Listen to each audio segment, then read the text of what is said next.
Agnew. Thank you, Chairman. And I thought that was an excellent presentation, very, very informative.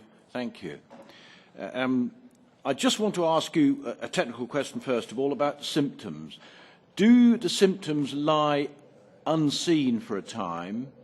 And if so, how long? And once the animal is displaying symptoms that are obviously quite evident, how long is it then before the animal dies? How quick is all of this? Because that does make a big, big difference. It's quite apparent that wild boar are very much a part of the spread of this disease. And there aren't many wild boar in the United Kingdom. In fact, there weren't about 40, 50 years ago. However, they have been bred, farmed on a domestic basis, and some of these animals have escaped. And we have got a wild boar population in the United Kingdom now. And what worries me is that we also have a lot of pigs kept outside in very large numbers, where they would have far more likely to have contact with wild boar than any indoor pigs would have. So there is really quite a problem there. So you now have got to look at, well, how could this spread, apart from the movement of wild boar, the movement of pigs and their carcasses, etc., which is relatively easily controlled? Is there a possibility of raptor or not raptor, corvid type birds that feed off carcasses? There is a term for them, isn't there? A vulture type.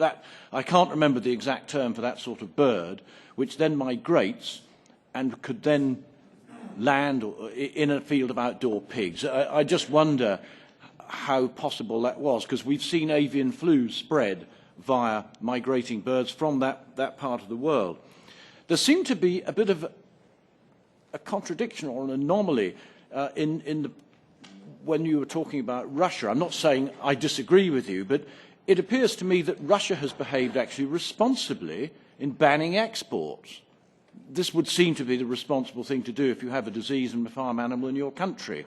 And yet, the world authorities have said that was the wrong thing to do. Now, maybe I got that wrong, but perhaps you could just clarify that.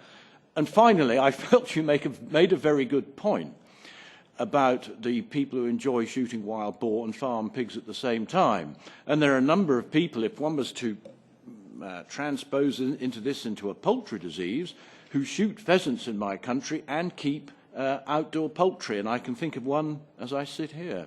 Thank you very much.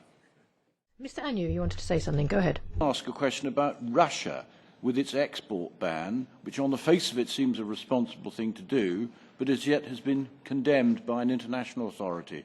Could you just clarify that, please? Well, at this point, in my slide, I remained on the safe side. I explained the facts, and we are litigating. And at this phase of the litigation, the Russians have the right to appeal to the report of the panel. What I can say is that the report of the panel was very favorable to the European Union position. In terms of football, it will be a 6-1 score, at least, if not more. So the European Union has won the first leg of the championship, but it's not over. And I'm not a lawyer. I'm following the litigation from the veterinary side, and on this I'm pretty optimistic because I see the quality of our litigators and the facts that are put before the panel there in Geneva at WTO. So in principle we should win, but please, I shall remain prudent.